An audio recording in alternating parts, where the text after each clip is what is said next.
ಕಥಾ ಮಾಧ್ಯಮಕ್ಕೆ ಸ್ವಾಗತ. ಬದುಕಲ್ಲಿ ಸಂಭವಿಸಿದಂಥ ಕೆಲವು ಬಿರುಕುಗಳು ನಮ್ಮ ಬದುಕಿನ ನಿದ್ದೆಯನ್ನ ಕೆಡಿಸತ್ತೆ.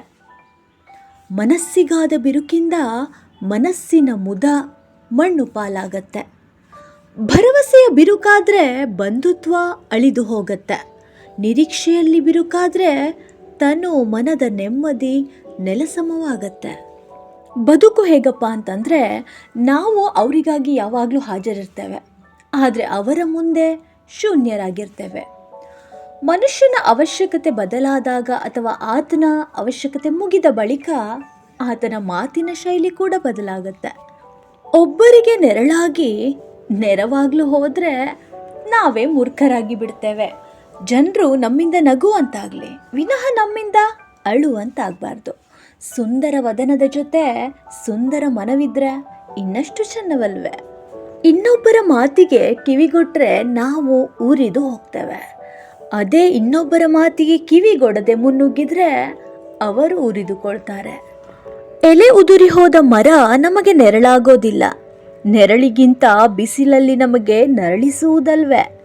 ಸಜ್ಜನಿಕೆ ಇಲ್ಲದವ ನಮಗೆ ನೆರಳಾಗಲಾರ ಎಂಬ ಅರಿವಿರಲಿ. ವಾದ ಏನಾದರೂ ಮಾಡೋದಾದರೆ ನಿಮ್ಮ ಜೊತೆನೇ ವಾದ ಮಾಡಿಕೊಳ್ಳಿ. ಸಮಸ್ಯೆಗಳಿಗೆ ಪರಿಹಾರವಾದರೂ ಸಿಗ್ಬಹುದು. ಇನ್ನೊಬ್ಬರ ಜೊತೆ ವಾದ ಮಾಡಲು ಹೋದರೆ ಹೊಸ ಸಮಸ್ಯೆಗಳಿಗೆ ಆಹ್ವಾನ ನೀಡಿದಂತೆ ನೆನಪಿರಲಿ.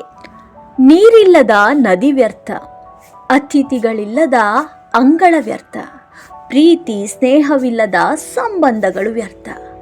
ಹಾಗೆ ಜೀವನದಲ್ಲಿ ಗುರು ಇಲ್ಲ ಅಂತಂದರೆ ಆ ಜೀವನವೇ ವ್ಯರ್ಥ.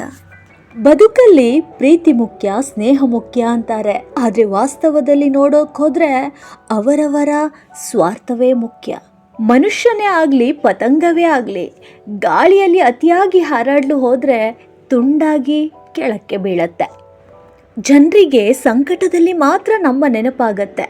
ನೀವು ಅವರ ಬದುಕಿನ ಚೇತನ ಹೇಗಪ್ಪ ಅಂತಂದರೆ ಅವರ ಅಂಧಕಾರದ ಬದುಕಲ್ಲಿ ನೀವು ಹೊಳಪಾಗಿ ಕಾಣ್ತೀರಿ. ಇಂದು ನಾವು ಮನದಾಳದಿಂದ ನೀಡಿದ ಗೌರವಕ್ಕೆ ಜನರು ಖುಷಿ ಪಡೋದಿಲ್ಲ, ತೃಪ್ತರಾಗೋದಿಲ್ಲ. ಬದಲಿಗೆ ತೋರಿಕೆಯ ಮಾತುಗಳಿಗೆ ಸಂತೋಷ ಪಡ್ತಾರೆ, ತೃಪ್ತರಾಗ್ತಾರೆ. ಬದುಕು ಸುಲಭವಲ್ಲ. ಮಾತು ಕಡಿಮೆ ಆಡಿದರೆ ಅಹಂಕಾರಿ, ಮಾತು ಅತಿಯಾಗಿ ಆಡಿದರೆ ಹುಚ್ಚಿ, ಮಾತು ವಿಷಯಕ್ಕೆ ತಕ್ಕ ಹಾಗೆ ಆಡಿದರೆ ಸ್ವಾರ್ಥಿ ಅಂತಾರೆ. ಪೆಟ್ಟು ತಿಂದು ಕೂಡ ಇನ್ನೊಬ್ಬರ ಜೊತೆ ಸದಾ ನಿಲ್ಲುವಾತ ನಿಜವಾಗಿಯೂ ಬಲವಂತ. ಚಾಡಿಯ ಮಾತುಗಳು ಎಷ್ಟು ಹರಿತವಾಗಿರುತ್ತೆ ಅಂತಂದರೆ ರಕ್ತ ಸಂಬಂಧವನ್ನು ಕೂಡ ಕಡಿದು ಹಾಕತ್ತೆ. ಇದು ಮನುಕುಲದ ಮನದಾಳದ ಮಾತು. ಇನ್ನೊಂದು ವಿಚಾರದೊಂದಿಗೆ ಮತ್ತೆ ಸಿಗೋಣ. ಧನ್ಯವಾದ.